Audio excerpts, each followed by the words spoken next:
આજે તો જવાનું હતું ભાઈબંધારે એનું એડમિશન કરવા માટે ગામ બાદ અને નવી ગાડીની સર્વિસ કરવા માટે વ્યાજ આપણે ખાંભા.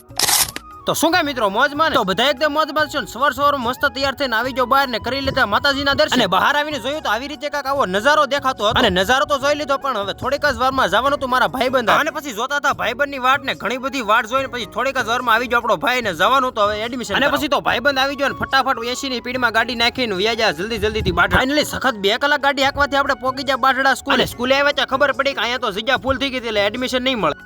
મારા ભાઈબંધને એડમિશન ન મળ્યું એટલે અમે બે ભાઈઓ પછી ફટાફટ નીકળી ગયા ઘર. ફાઇનલી થઈ જશે બપોરનો સમય ને હું પહોંચી જશું મારા ઘરે. અને હવે થોડીક જ વારમાં મારે જવાનું હતું ગામ ખાંભા. તો ફાઇનલી હવે એ સમય આવી ગયો કે અમારે બંને ભાઈઓને જવાનું હતું ખાંભા. પછી તો ફાઇનલી ગાડીને કાઢી લીધી ઘરની બહાર ને હવે થોડીક જ વારમાં નીકળવાનું છે ખાંભા. અને આપણી સેફટી માટે માથામાં પહેરી લીધું હેલ્મેટ અને સાથે લઈ લીધા ગાડીના ઘણા બધા કાગળિયા. અને આવી રીતે કાક જો 880 કિલોમીટર ગાડી હાલી ગઈ છે. અને પછી તો થઈ જશે આપણે ખાંભા તરફ રવાના. ફાઇનલી થોડીક જ વારમાં આપણે પહોંચી જશે ખાંભા અને થઈ જશે ખાંભાની અંદર. અને પછી તો આપણે આવી જશે સ્પ્લેન્ડર ના શોરૂમ ની અંદર આવી જાય ને સાહેબરે વાત કરીને પછી આપણે ગાડી મૂકી દીધી છે સર્વિસ કરાવવા. અને પછી તો ગાડીની સર્વિસ થયા પછી ગાડીને પણ ધોરાઈ. અને પછી તો આવી જાય આપણે પેટ્રોલ પંપે ને અહીંયા આવીને કરાવી નાખી ગાડીની ટાંકી ફૂલ. અને જોઈ શકો છો આવી રીતે કાક આવે છે ગાડીનો અચાનક પ્લાન થયો ને આવી જાય રેડિયમ ની દુકાન. ત્યાં આવીને આપણી ગાડીમાં થોડું ઘણું રેડિયમ કરાવી નાખ્યું. અને રેડિયમમાં જો આપણે આવી રીતે કાક આવું લખાવ્યું છે. આજનું આ બધું કામ પૂર્ણ થઈ ગયું થોડીક જ વારમાં આપણે નીકળી જાય ઘર. અને પછી થોડીક જ વારમાં આવી જાય ઘરે આવીને ગાડીને મૂકી દીધી પાર્કિંગ. અને હવે આપણો આજનો બ્લોગ અહીંયા તો હવે મળીએ નેક્સ્ટ બ્લોગમાં. તો બધાય ભાઈ પ્લીઝ ફોલો અને સબસ્ક્રાઇબ જરૂરથી કરતા જાય. તો બધાય બોલી નાખો જય શ્રી રામ.